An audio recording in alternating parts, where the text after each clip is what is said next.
Soy Javier Marzal, presidente de la asociación Ambipet y promotor y portavoz de la Alianza Denunciantes del Autoritarismo Judicial, que actualmente tiene un papel muy relevante en la denuncia por los hechos documentados en el expediente Royuela, y también tiene mucha relación con Manos Limpias. Voy a dar paso a una conferencia de Miguel Bernat, fundador y secretario general del sindicato Manos Limpias, que va a contar un poco lo que es su trayectoria, que sin duda es de máximo interés histórico, por un lado, y de máximo interés para la gente interesada en la lucha contra la corrupción.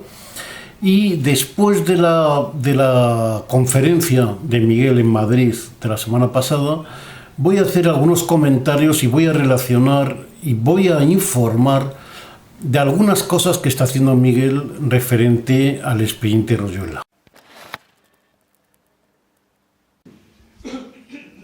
Bueno, buenas tardes. En primer lugar, gracias por venir. Hoy estamos con Miguel Bernat, secretario general del Sindicato de Manos Limpias. Miguel nació en Bilbao, estudió Derecho en la Universidad de Valladolid, ingresó por oposición en el Ayuntamiento de Madrid en el Cuerpo de Letrados, concurrieron las primeras elecciones sindicales con Fuerza Nacional del Trabajo en 1982, fue secretario general del propio sindicato, además fue secretario general del Frente Nacional con Blas Piñar con las elecciones del Parlamento Europeo. Director de personal en el Ayuntamiento de Madrid con Álvarez del Manzano, secretario general del Sindicato de Manos Limpias, conferenciante, colaborador en numerosas revistas. Además, tiene numerosos premios en administración local, aunque bueno, por su trabajo igualmente fue depurado del Ayuntamiento de Madrid por Tierno Galván y posteriormente repuesto en su cargo por sentencia del Tribunal Supremo. Y finalmente también depurado por las cloacas del Estado en 2016. Pues nada, Miguel, cuando quieras. Entonces, bueno, quiero dar en primer lugar las gracias a Carlos por haber cedido este local y haber roto ese cordón sanitario que se impuso en contra de Manos Limpias y de mi persona. Quiero daros también las gracias a todos vosotros por vuestra asistencia. Voy a tratar de disertar de una manera no tediosa, sino...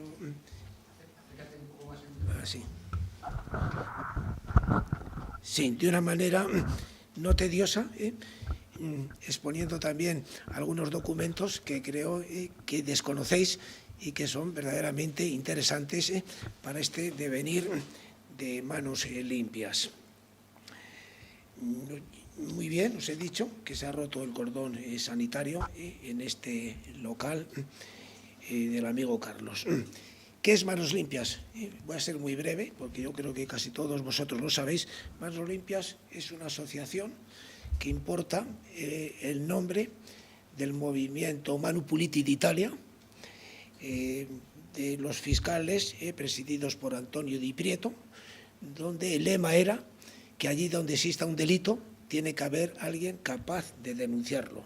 Este lema me pareció francamente interesante porque yo, siendo funcionario del Ayuntamiento de Madrid, veía ya la corrupción no solamente en el Ayuntamiento de Madrid, sino también en la administración local y en la administración central. Por lo tanto, me planteé el importar ese lema y crear un nuevo sindicato con el nombre de Manos Limpias.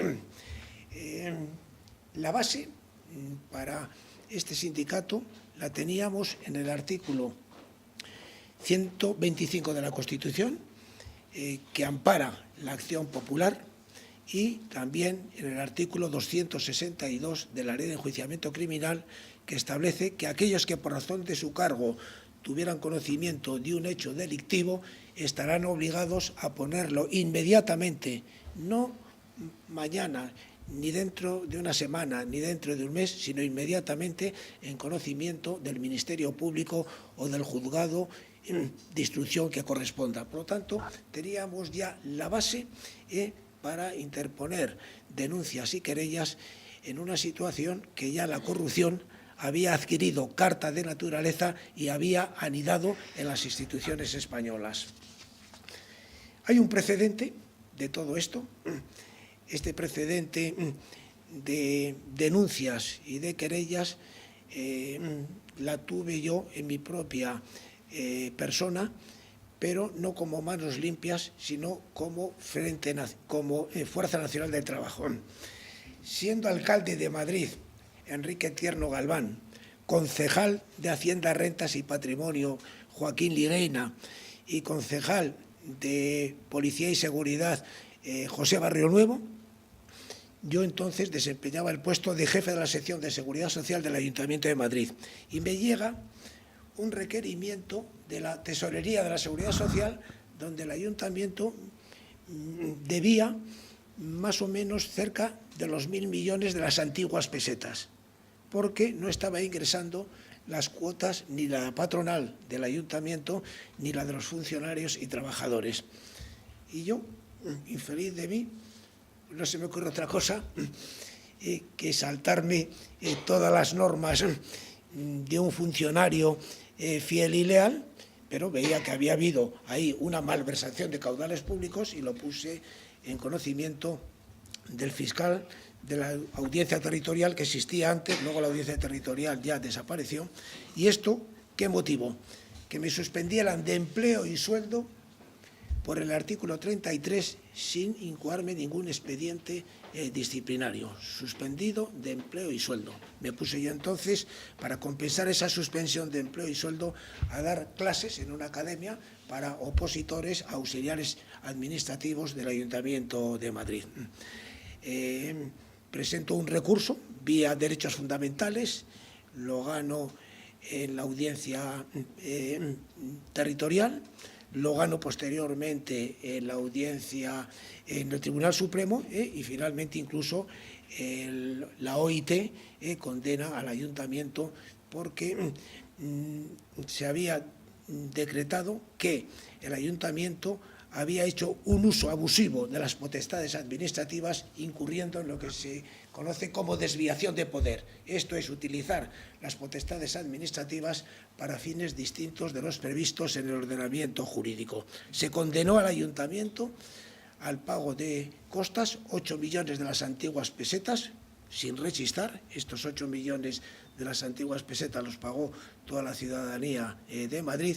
Y luego, como no querían reponerme en el puesto de trabajo, se inventan una reestructuración en el Ayuntamiento del área donde yo desempeñaba el puesto de jefe de sección de Seguridad Social, y entonces ya me destinan a otro puesto diferente sin ningún cometido. Este es el primer, llamémosle, el primer caso de denuncia que efectué no como Manos Limpias, sino como Fuerza Nacional del Trabajo.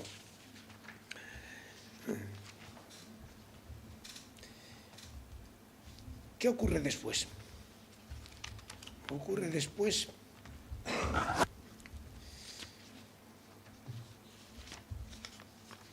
que años después se produce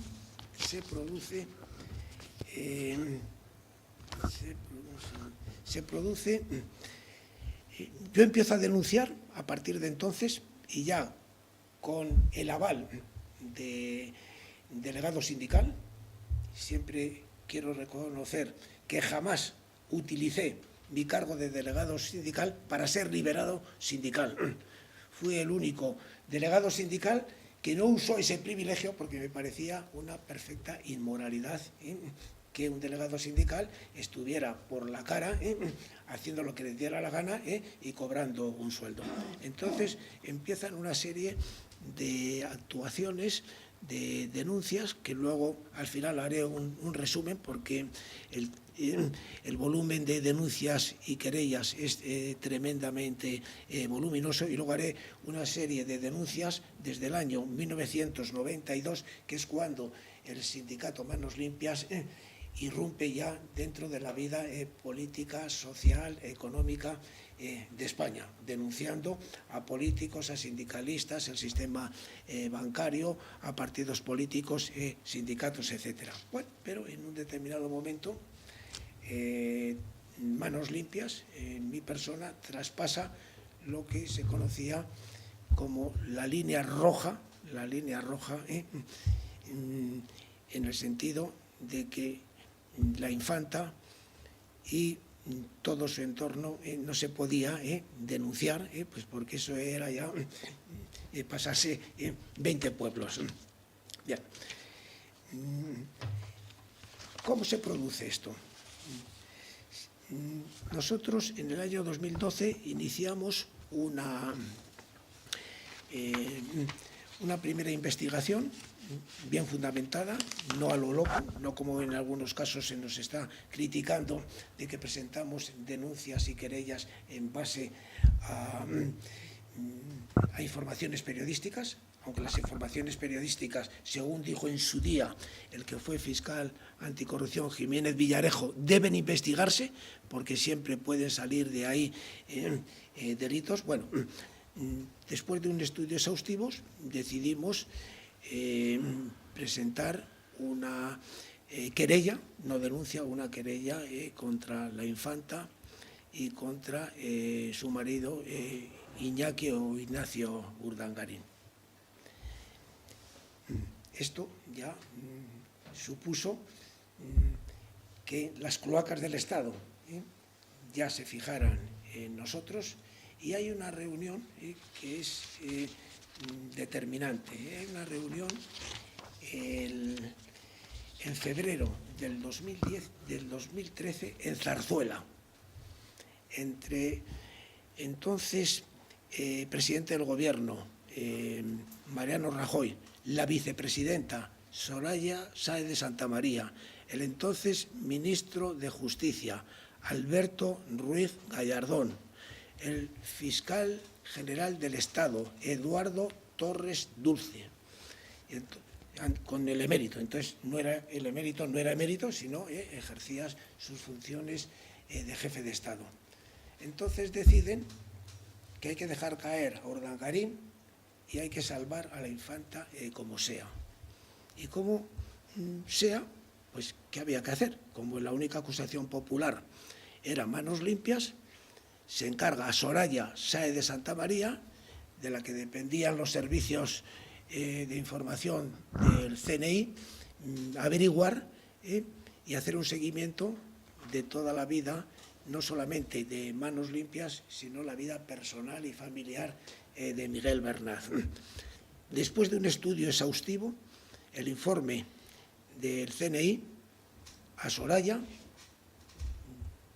no hay absolutamente nada, hay que buscar el tema por otros sitios, porque no hemos encontrado absolutamente nada. Lleva de una vida totalmente normal, los fines de semana se desplaza a Valladolid para atender a su madre, que ya en aquella época tenía 104 años, y por lo tanto hay que hurgar por otro sitio. Bueno, hasta ahí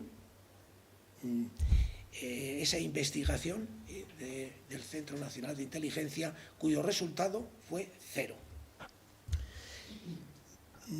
Año y medio después hay un enfrentamiento entre el presidente del Banco de Bilbao Vizcaya Argentaria, Francisco González, con el presidente de Ausban.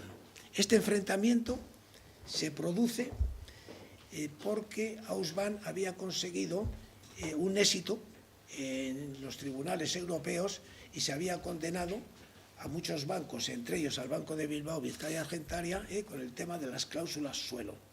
Y ese enfrentamiento entre el expresidente Francisco González y Ausban lleva a la elaboración de una denuncia anónima donde se paga a Villarejo, por parte de Francisco González, una cantidad próxima a los 10 millones de euros para hacer una investigación prospectiva de toda la vida y milagros de Ausban y de Luis Pineda. Y en esa investigación prospectiva, aparece de una manera puntual y temporal una relación de Manos Limpias con Ausbank, solamente en dos procesos, en el tema de Unicaja de Sevilla y en el tema de Caja Madrid, con el que era presidente y desgraciadamente murió en circunstancias extrañas Miguel Bresa. Entonces ya estaba cazado Manos Limpias. A Manos Limpias no la habíamos cazado con la investigación del CNI, pero le hemos cazado que colabora y forma parte de una organización criminal de Ausbank dedicada a la extorsión de bancos, a la extorsión de entidades y, para colmo, pues también a la extorsión a la infanta de España, donde se nos acusó incluso que habíamos pedido 3 millones de euros para retirar la acusación contra la infanta. Ya estaba todo preparado para dar a los medios de comunicación la noticia, a los telediarios, de que el día 16 de abril del 2016, a las 7 de la mañana, se iba a producir mi detención saliendo de mi vivienda, y 2 coches del Cuerpo Nacional de Policía ya estaban apostados a la salida del portal. Yo me levantaba muy pronto para leer toda la prensa y luego al sindicato iba a las 8 de la mañana y me dicen: queda usted detenido. Digo, bueno, ¿me pueden decir las razones? Luego, cuando llegue la letrada de la Administración de Justicia a hacer el registro en su vivienda y al registro de la sede del sindicato, le dirá las razones de la detención. Digo, entonces, de aquí a las 11 estoy detenido ilegalmente porque no se me está diciendo cuáles son mis derechos y yo todavía no sé por qué se me detiene. Bueno, ya estaban apostados todos los medios de comunicación que se les había avisado para criminalizar y lapidar mi imagen y la del sindicato. Tanto en el portal, en la calle donde vivo y en la sede del sindicato estaban apostadas ya las televisiones y estaban dando momento a momento todos los acontecimientos y cómo se iban produciendo las detenciones. Se produce, bueno, algo inaudito, una criminalización, una lapidación que fue terrorífica. Bueno, yo os voy a enseñar ahora. A mí, cuando se me detiene, pues debía ser yo un capo tan peligroso que había 8 policías nacionales dando, o sea, alrededor mío, por si me podía escapar con 74 años como tenía yo en aquel momento. O sea, iba a salir corriendo y por eso 7 policías rodeándome para que no me pudiera escapar. Pero es más, se produce un tsunami tremendo, un tsunami de linchamiento, y os voy a leer algunas injurias y calumnias que en aquel momento se vertieron hacia mi persona, algunas de las que he podido recuperar, que era lo que se llama la pena del telediario. Yo era un gángster, un mafioso, un chantajista, Al Capone, un estafador.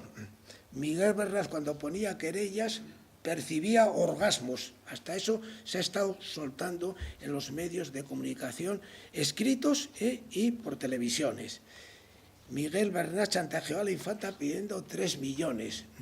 Miguel Bernat, una mala sombra. Miguel Bernat, insidioso, bandolero, saqueador y cobrador del FRAC. Miguel Bernat manejaba dinero negro y blanqueaba y evadía capitales. Miguel Bernat inventó su propio cargo de secretario general.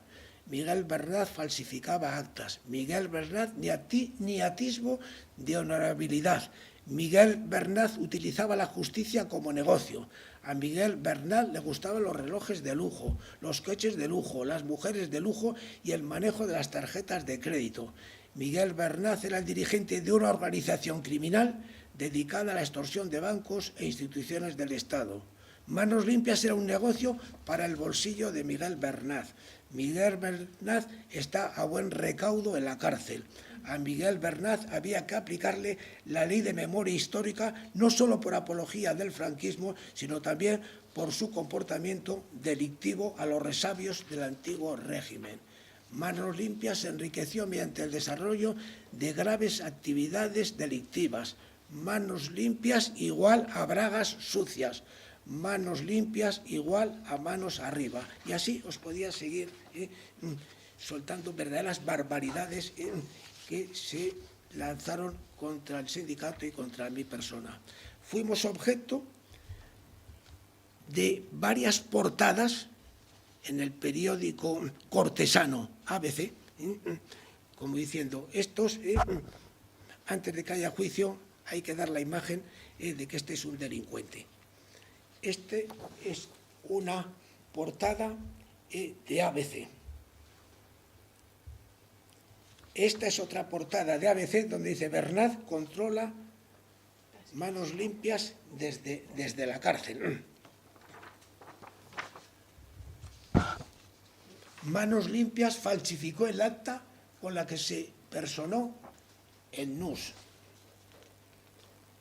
López Negrete alertó a Bernat de su detención 24 horas antes. O sea, ¿cómo un periódico se puede prestar a soltar verdaderas barbaridades en portada? Tan importantes éramos como para que en este periódico cortesano de la monarquía estuviéramos de esta manera, en portada. Pero es que no solamente esa portada. En Crónica del Mundo, me hacen una entrevista a través de otra tercera persona, porque no se pueden hacer entrevistas directas con los presos, y yo allí dije que un notario de Madrid tiene un acta notarial con la oferta que nos hizo el entorno de la infanta a cambio de retirarle la imputación. Esto quedó demostrado en juicio, que yo jamás había tratado de extorsionar a la infanta, sino que había sido Miguel Roca el que a través de un despacho de abogados intentó hacerme ese ofrecimiento. Y esto quedó reflejado en un acta notarial y menos mal que la pude sacar en el juicio, porque los caraduras de la UDEF habían manejado documentos para que este documento fundamental, donde se me exoneraba de todo tipo de extorsión a la infanta, quedara expuesto en luz pública. Pero es más, es que incluso se filtra una foto de preso mía, una foto que eso atenta a la mayor intimidad de una persona.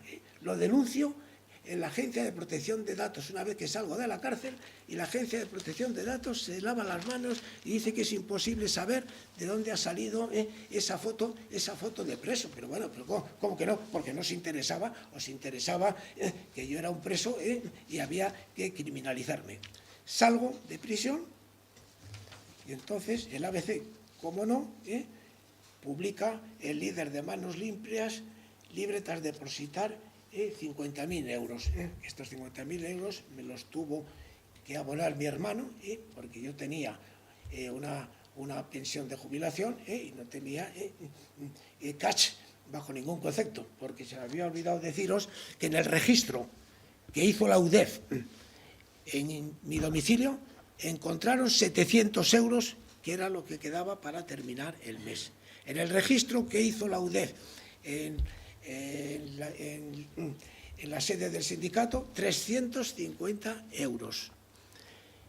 Cuando bajan al garaje, se pensaban que iban a encontrar pues un Cadillac, un Rolls, etcétera, y se encuentran con un coche de 12 años, un Renault Scenic de 12 años. Esto era todo el botín de todas las extorsiones que Miguel Bernat y Manos Limpias habían estado utilizando, extorsionando a los bancos. Pero es más, a mí se me mete en prisión por una falsedad de un documento de la UDEF que le da por bueno el fiscal, diciendo que yo tenía cuentas corrientes en Estados Unidos, Colombia, Venezuela y Reino Unido. Y claro, como tenía todo eso, me podía fugar y por lo tanto prisión incondicional primero a Soto del Real, y luego a Navalcarnero. En Soto del Real sale una barbaridad diciendo que me habían trasladado porque me había peleado con Díaz Ferrán, que estaba también allí. A Díaz Ferrán solamente le conocía de vista, pero sale Bernat trasladado de Soto del Real a Navalcarnero porque había tenido un incidente con Díaz Ferrán, que estaba allí metido desde hace unos cuantos meses, unos cuantos años. Pero ¿qué es lo que ha habido aquí? Bueno, pues ha habido lo que yo llamo las famosas cloacas del Estado. Pero cloacas del Estado, que hay muchas cloaquillas, no solamente están las cloacas del Estado con Villarejo a la cabeza. Yo os voy a reseñar cuántas cloacas hay por aquí. Ya siendo yo delegado sindical en el Ayuntamiento de Madrid, denuncio una cloaca que era una furgoneta espía que estaban utilizando policías municipales para seguir a determinados concejales y luego chantajearles. Esto lo denuncio, pero claro, como era un escándalo, queda totalmente archivado. Luego pasan los años y no sé si os sonará una empresa que se llama Interligare, que dirigía Alfredo Pérez Rubalcaba, con varios comisarios, para investigar y hacer seguimientos e interceptar conversaciones telefónicas de políticos. Entre ellos habían cogido un local cerca de Génova 13 para oír todas las conversaciones del Partido Popular, también denunciado por Manos Limpias. Luego estaba el espionaje que se hizo en el mismo despacho del que fue ministro del Interior, Jorge Fernández, cuando tenía una reunión con el fiscal antifraude de Cataluña. También lo denunciamos. Cómo es posible que el propio ministro del Interior fuera incapaz de controlar que en su propio despacho le estuvieran grabando. Y luego ya tenemos, claro, el famoso Villarejo, que es el urdidor de toda esta trama. Villarejo investigó y elaboró un informe prospectivo para denunciar a Manos Limpias. Yo tengo un dossier completo que está en la pieza 9 de la operación Tándem, donde se me hizo un seguimiento con fotografías de la familia, poniendo los documentos nacionales de identidad, de dónde vivía mi familia, todo increíble. Eso por un lado, a cambio pues del dinero que le daría a su empresa Zenit, Francisco González y compañía. Villarejo introdujo además 3 topos en Manos Limpias, 3 abogados. Una de ellas, una abogada, que tuve yo que prescindir de ella del sindicato, que la habréis visto en medios de comunicación, como no en la 4 y en la 6ª, y se llama Montserrat Suárez. La metió cobrando dinero. Otro abogado que colaboró con nosotros, Ángel Pérez, también tenemos la grabación de que le pagaba 1.000 euros y se los pagaba en el Hotel Palace. Además, una cosa extraña, murió en circunstancias extrañas y, bueno, eso queda ahí. No sé si a lo mejor se arrepentiría y diría, no, tú antes de arrepentirte te liquidamos, porque aquí vale todo. Y luego, el último abogado que tuve, que yo creía que era de confianza, porque era brazo derecho del que fue decano de los juzgados de instrucción de Plaza Castilla, José Luis Armengol. Bueno, pues todos estos, mientras yo estaba en la cárcel, este último abogado se veía a comer con Villarejo. O sea, había introducido también dentro de la estructura de Manos Limpias y colaboradores de Manos Limpias para sacar información, que no sé qué información iban a sacar, porque toda la actividad nuestra era totalmente transparente. Pero Villarejo utilizó también como cloacas del Estado a un falso periodista que está haciendo el negocio del siglo, otro, llamémosle, servil del diario ABC y de la monarquía, que se llama Javier Chicote, para que fuera La Lanzadera, el periódico ABC, La Lanzadera, de injurias y calumnias contra la imagen mía y la de Manos Limpias. Es más, llegó a utilizar a miembros de la UDEF, al jefe de la UDEF, cuyo nombre es Manuel Vázquez, para que sus subordinados elaboraran un informe doloso, mentiroso e injurioso de que yo tenía intereses y cuentas corrientes en esos paraísos que os he comentado finalmente. Villarejo no se conformó solamente con eso, sino hay anotaciones de él que llama control de togas. Y en el control de togas tocó a Santiago Pedraz, que fue el que me metió en la cárcel, tocó a Fernando Andreu, que colaboró en la instrucción con Santiago Pedraz, y además tocó también compartiendo mesa y mantel con la ponente de nuestra sentencia, la jueza Teresa Palacios, que hubiera sido una de las causas fundamentales para haberse abstenido. O sea, os quiero decir que la sombra de Villarejo era tremendamente alargada. Y yo fui objeto de otra cloaca. Esta es una cloaca que se desarrolla en Cataluña, con el que fue fiscal jefe del Tribunal Superior, José María Mena, que en pleno proceso independentista, donde Manos Limpias llevaba la voz cantante denunciando todo el tema del independentismo, todo el íter que se estaba desarrollando para llegar finalmente a aquel repugnante referéndum, este exfiscal utiliza a un miembro de la UDEF, sargento Ruiz, y le dice: controla durante 3 meses el teléfono de ese cabrón de Manos Limpias y me tienes informado de una manera puntual, semanalmente, qué se trama y qué está haciendo en esas conversaciones telefónicas. Lo del pequeño Nicolás, bueno, pues yo creo que este es un pobre hombre, también estuvo dentro del entorno de Manos Limpias. Lo que pretendía era ponerse una medalla y hacer ver a Soraya Sáenz de Santa María, porque tenía una amistad con ella, eso lo pude yo comprobar, y al administrador de las infantas decir: bueno, oye, que he conseguido que estos de Manos Limpias desistan. No lo consiguió, yo vi que era un botarate, y enseguida, ya cuando me di cuenta de quién era, si te he visto, no me acuerdo. Pero quiero hacer referencia también a un hecho que es determinante. En pleno proceso de imputación de la infanta, me llama en octubre del 2015, octubre, a mí me detienen en abril del 2016, en octubre del 2015 me llama la secretaria de Isidro Fainé. Isidro Fainé era entonces el presidente de la Caixa, y al mismo tiempo en la Fundación La Caixa tenían contratada a la infanta Cristina de Borbón.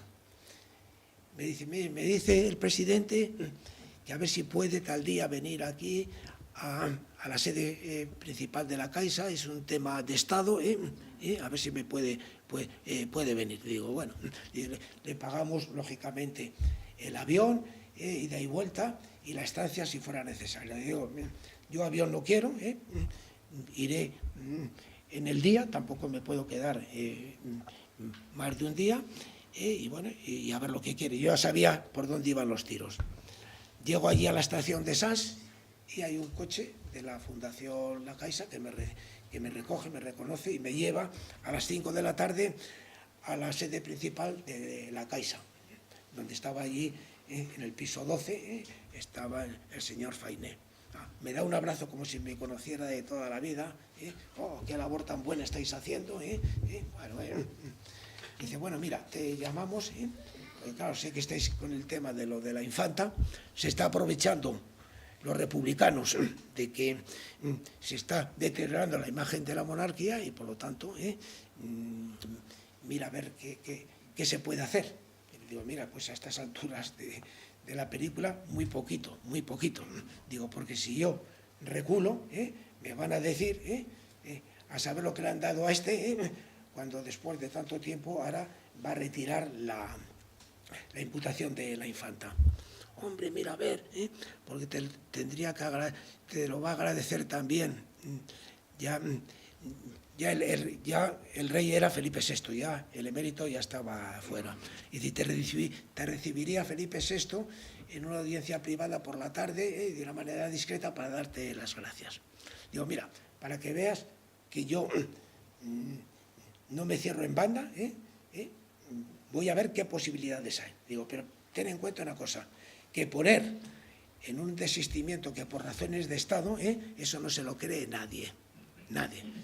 Y no, es que tenemos controlado hasta el país. Digo, sí, claro, pero las redes sociales no las tenéis controladas. Y entonces me iban a dar a derecha e izquierda por todos los sitios. Bueno, sí, en eso tiene usted razón.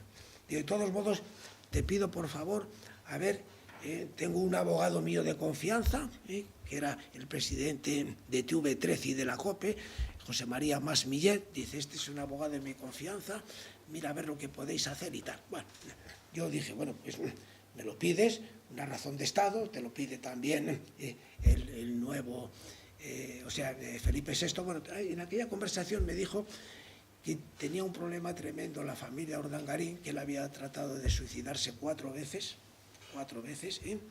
y que estaba en una situación, toda la familia en tratamiento. Bueno, entonces yo tengo 3 o 4 reuniones con José María Mas Millet, que era el abogado que él había designado para ver si se podía hacer algo, y entonces yo elaboro un documento, un borrador de documento, donde decía, bueno, vamos a ver si por razones de Estado, si esto puede provocar desestabilizar el sistema.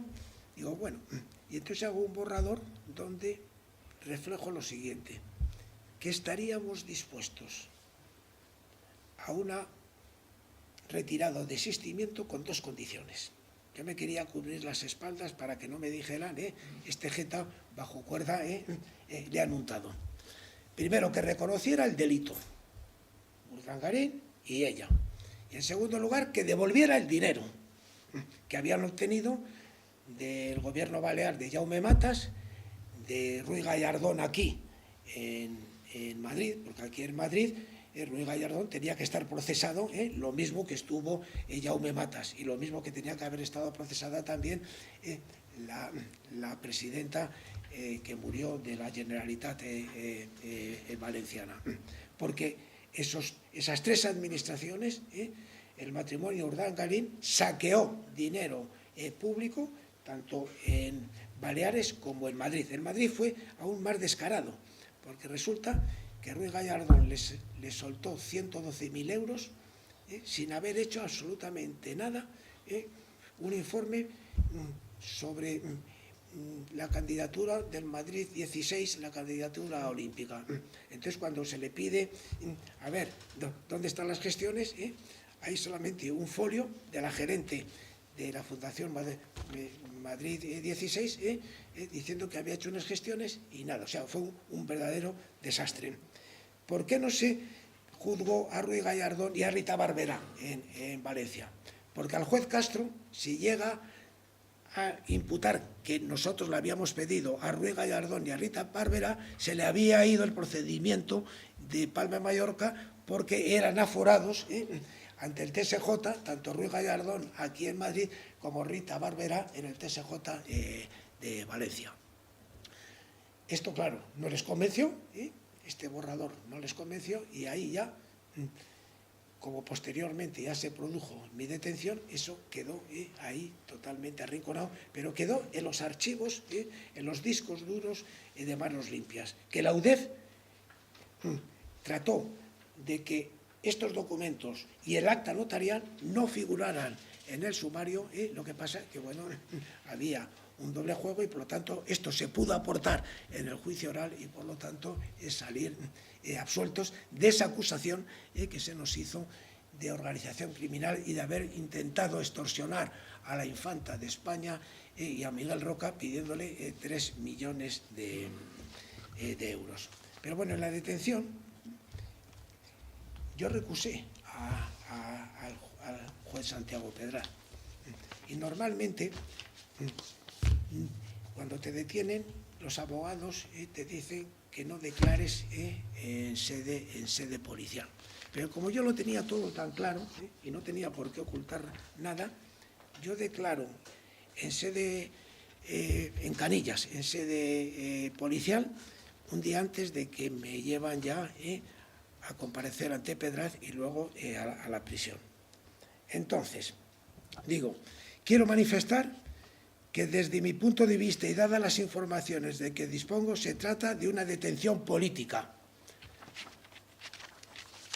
Manifestar que se me han vulnerado mis derechos fundamentales al estar una causa bajo secreto del sumario y al haberse filtrado por parte del juzgado de Santiago Pedraz a los medios de comunicación la detención y demás pormenores de esta causa, lo cual ha supuesto vulneración a la presunción de inocencia, vulneración del principio de seguridad jurídica y vulneración del derecho a la imagen de la entidad Manos Limpias, de mi familia y de mi propia persona.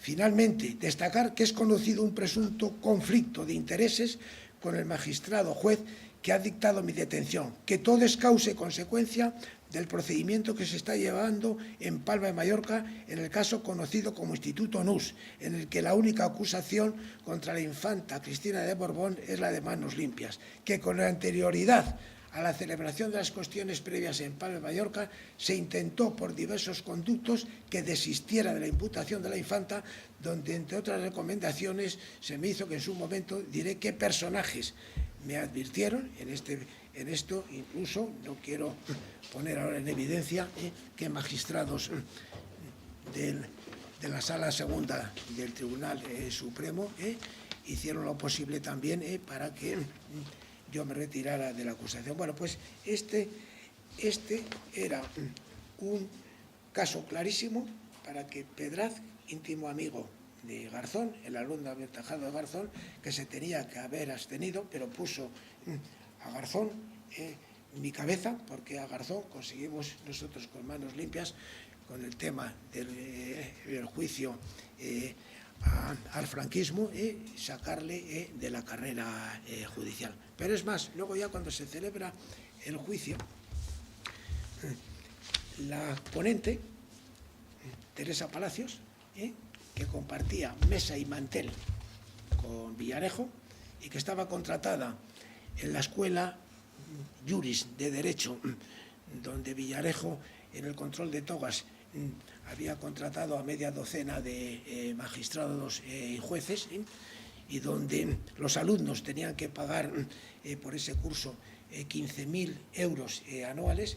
Bueno, estaba esta elementa, esta ponente, compartiendo mesa y mantel, y no se abstuvo, a pesar de que nosotros pedimos que todo el expediente tándem donde Villarejo elaboró la denuncia anónima se incorporara al juicio de la operación Nelson, que es la operación Ausman Manos Limpias, y pedimos también el testimonio de Villarejo y ella se negó. Por lo tanto, las cloacas estaban absolutamente en todos y cada uno de los rincones acechando a Manos Limpias. Es más, se trató de desguazar Manos Limpias, esa es la palabra exacta.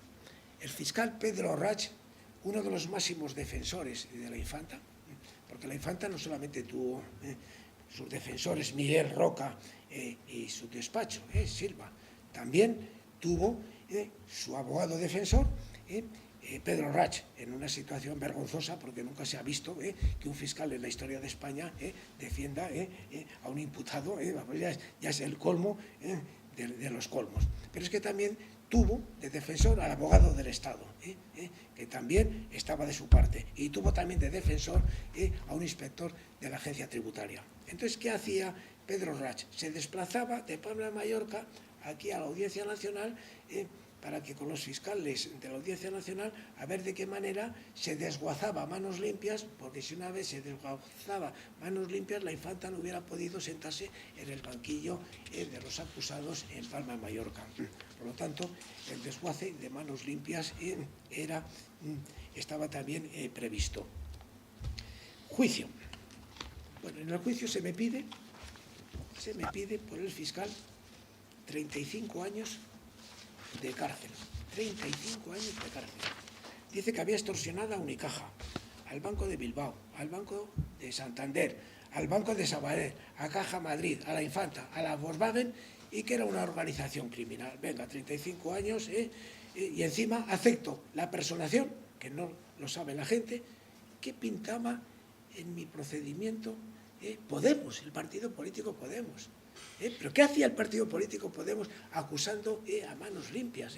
¿Qué hacía un abogado que es un delincuente, tal Rodríguez Menéndez, que estaba expulsado de todos los sitios y que huyó a Argentina, y luego viene aquí y se persona también en mi procedimiento? Y luego, cómo no, como era muy descarado que se personara el matrimonio de Margarín, utilizan a sus socios, Diego Torres, para ejercitar la acción popular. Por lo tanto, se me pedía entre todos estos ni más ni menos que 35 años. Bueno, el juicio fue una vergüenza,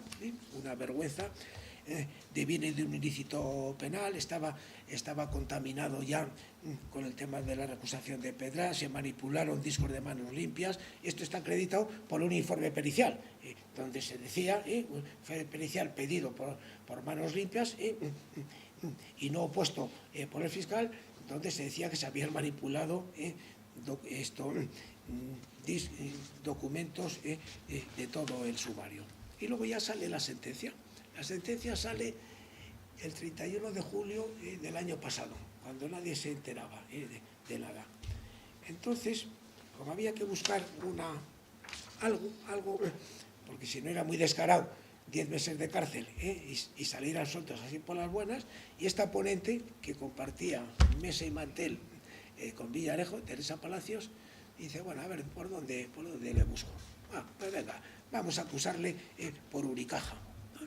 Entonces me acusa por Unicaja, que es donde me pide 3 años, y fíjate las barbaridades, En el juicio, Unicaja niega pagos a manos limpias. Me dicen que ni me conocían nada más que por la televisión, que yo no les había extorsionado nunca, que yo no les había pedido jamás dinero, que ellos jamás me habían dado dinero, y que por lo tanto no se consideraban extorsionados ni perjudicados.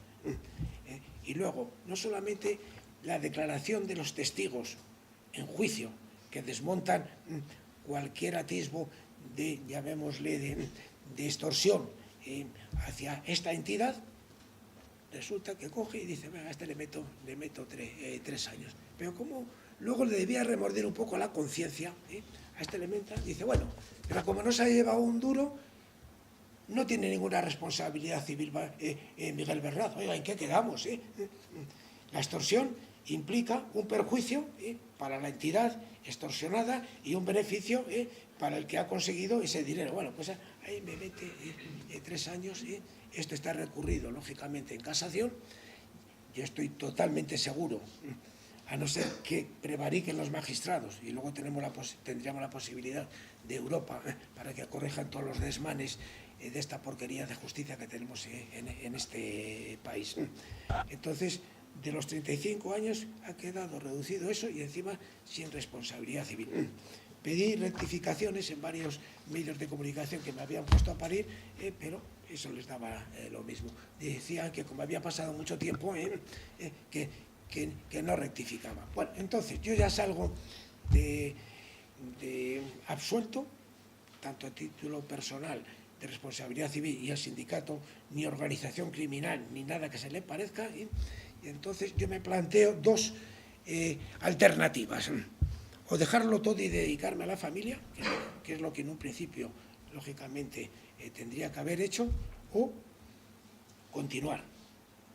Digo, si me dedico a mi familia, han ganado la batalla, han conseguido que Manos Limpias desaparezca, y de cara a la opinión pública, mira, este tío ya ni existe, ni Manos Limpias, ya desapareció. Entonces decidí y opté por esta segunda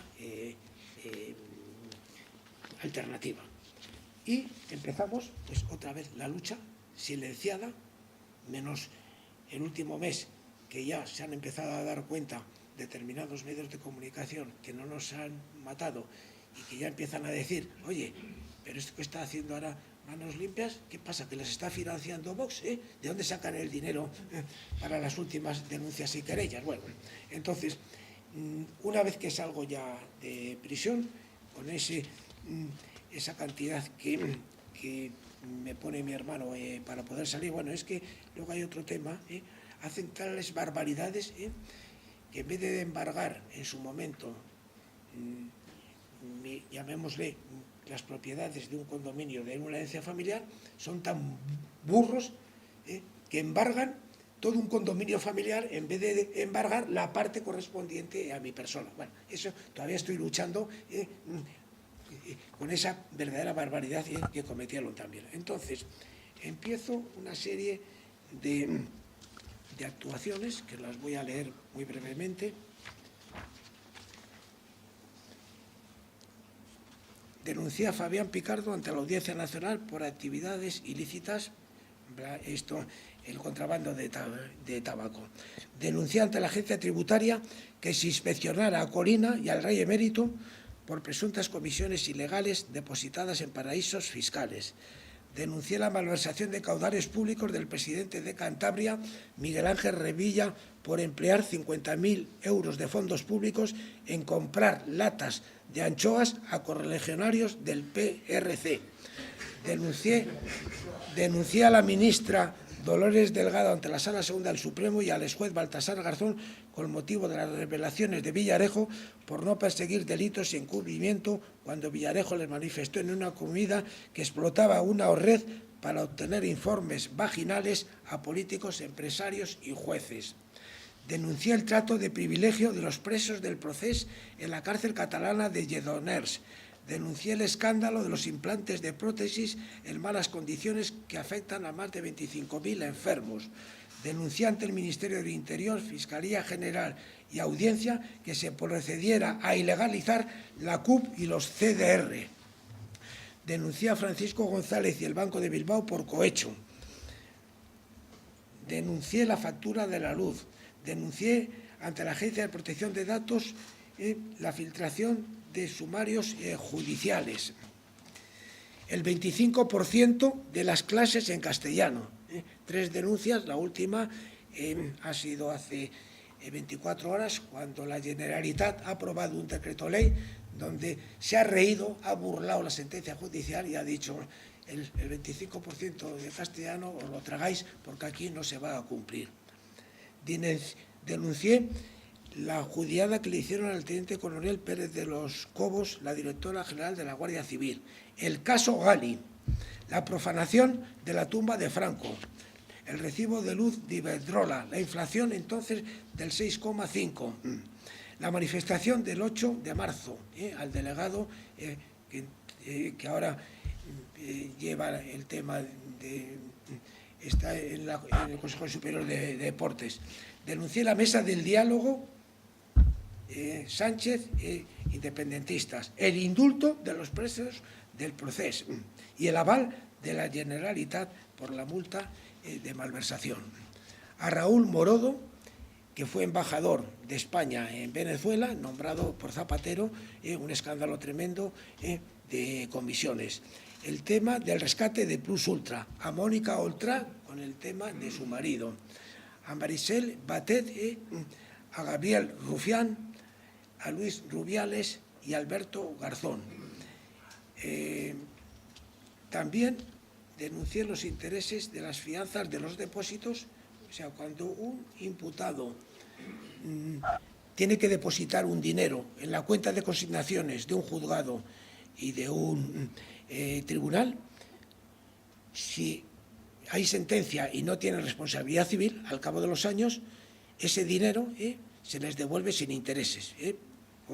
pongo por caso el de las mascarillas de estos dos con el Ayuntamiento de Madrid, que a unos le han obligado a depositar 1 millón y al otro 5 millones. Bueno, suponiendo que dentro de 5 años haya sentencia y no se les condene, ese dinero que han depositado, esos intereses que generan, se lo quedan el Banco de Santander, que es el que tiene el monopolio de las consignaciones de todas las fianzas y depósitos de todos los imputados.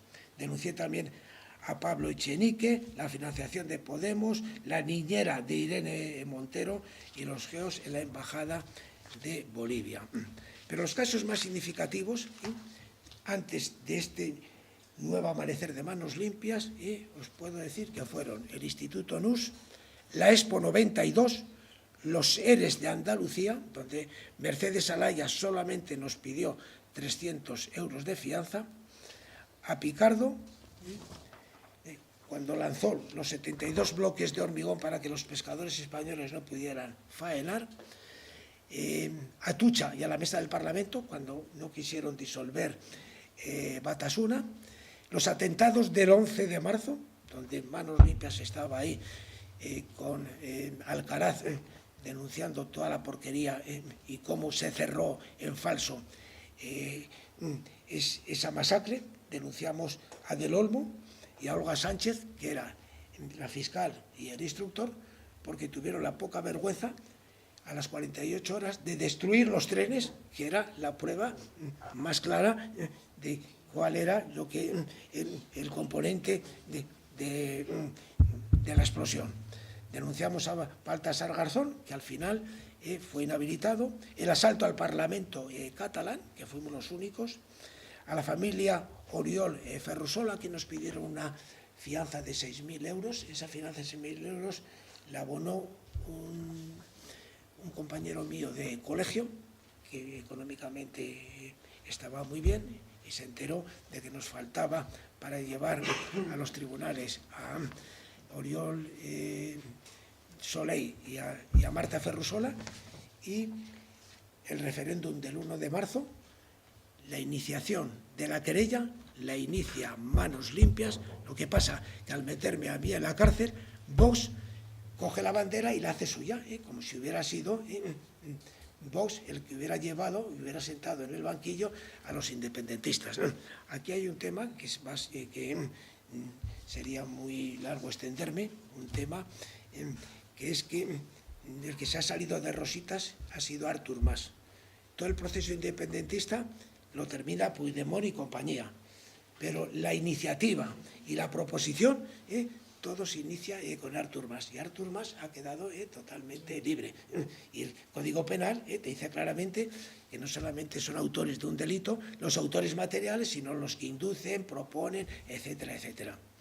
Luego denunciamos también el tema de Nunca Más, del Prestige, que fue un verdadero escándalo, estando de fiscal general Jesús Cardenal, que apoyó la denuncia a Manos Limpias, y luego, por las razones que fuera, echan balones atrás, nos dejan solo y nos dan la patada en el trasero. Y luego un tema muy interesante es que durante el gobierno de Mariano Rajoy, Manos Limpias le pidió 18 veces, con datos concretísimos, que aplicara el 155. Si lo hubiera aplicado en su momento, no se hubiera llegado a la situación que se llegó. Y entonces, a todas las peticiones de aplicación del 155, fundamentadas con hechos que estaban ocurriendo, en vez de contestar con acusa de recibo, si hubiera hecho a las 3 o 4 peticiones iniciales, que ya se veía cómo iba a terminar, eso no, el referéndum y la independencia que habían ellos pretendido no se hubiera producido. Pero es más, fijaros cómo se aplican las fianzas.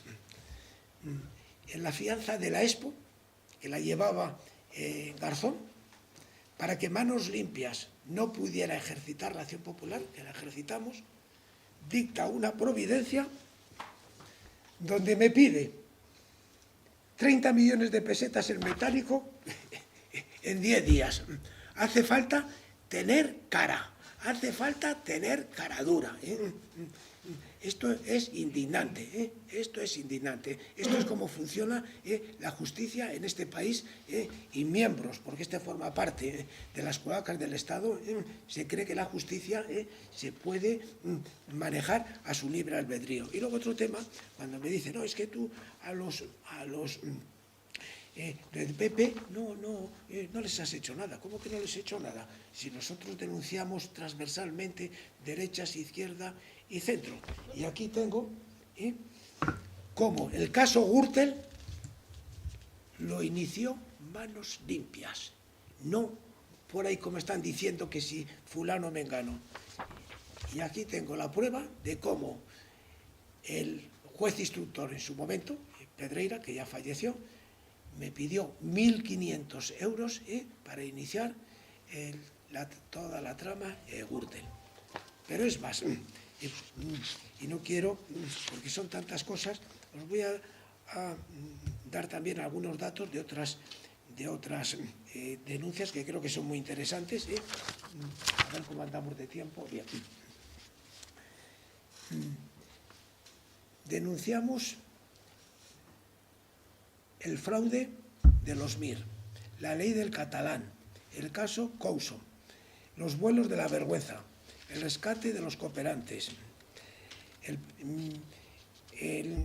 la empresa de investigación Método 3, a los antisistemas, a Izquierda Castellana, la huelga de los mineros, la huelga de los transportistas, el movimiento 15 de marzo, a los directores de RF que viajaron gratis a París en una final de los paraísos fiscales de los grandes bancos, los gestores del quinto centenario, el fraude de los contadores eléctricos, a las Madres de Mayo en su apoyo a los etarras, el tema del Valle de los Caídos, que os lo he comentado antes, la estatua de Franco, que aquí hay un arquitecto que elaboró un informe oponiéndose a que retiraran la estatua de Franco en nuevos ministerios.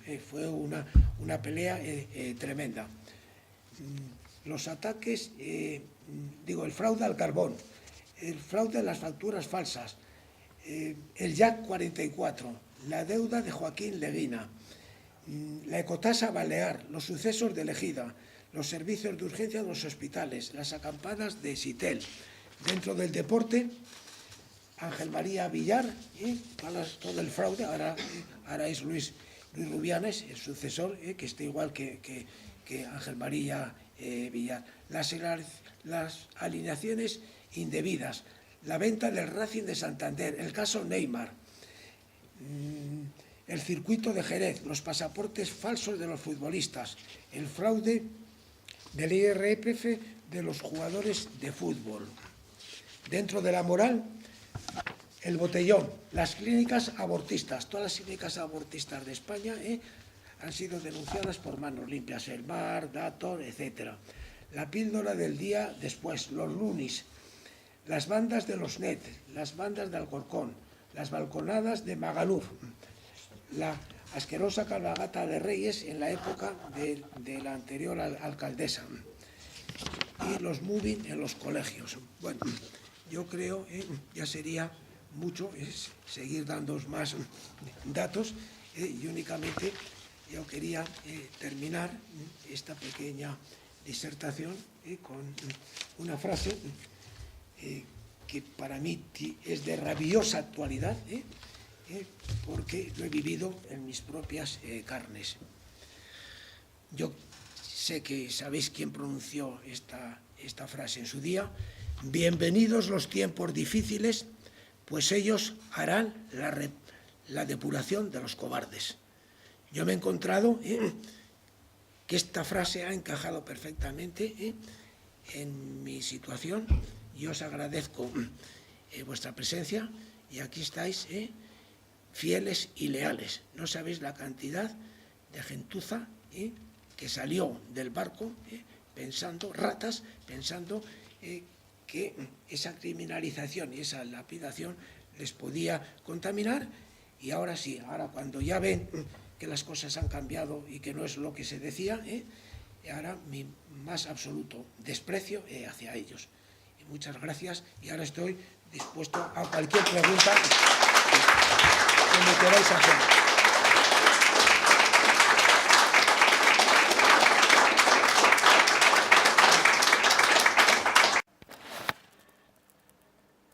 Miguel, sin dudas, el Miguel Bernat, Manos Limpias, son sin duda los grandes creadores del negocio mediático contra la corrupción.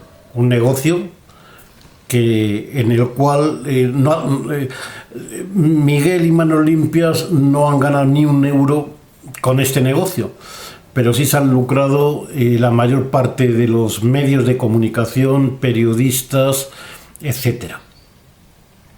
Es descomunal la trayectoria de Miguel, el sacrificio personal y económico que ha hecho Miguel con todo este asunto y otra gente que lo ha ayudado, pero especialmente Miguel. Bueno, lo primero, creo que agradezco a Miguel en nombre de todos los españoles, aunque a la metamafia institucional no le haga demasiada gracia, que haya decidido, después de encarcelarle como una represalia de una serie de criminales, el comisario Villarejo, el BBVA, el juez Pedraz, etcétera, etcétera, que haya decidido, a pesar de ser ya octogenario, haya decidido continuar con Manos Limpias. Yo sé que Miguel conoce muy bien el valor de la marca Manos Limpias, es una marca internacional y eso ha pesado mucho en su dura decisión, porque tiene que ser muy duro para él continuar en la lucha contra toda esta gentuza que hay en las instituciones y en sus aliados, partidos políticos, sindicatos, patronales, empresariales, colegios profesionales, etc. Bueno,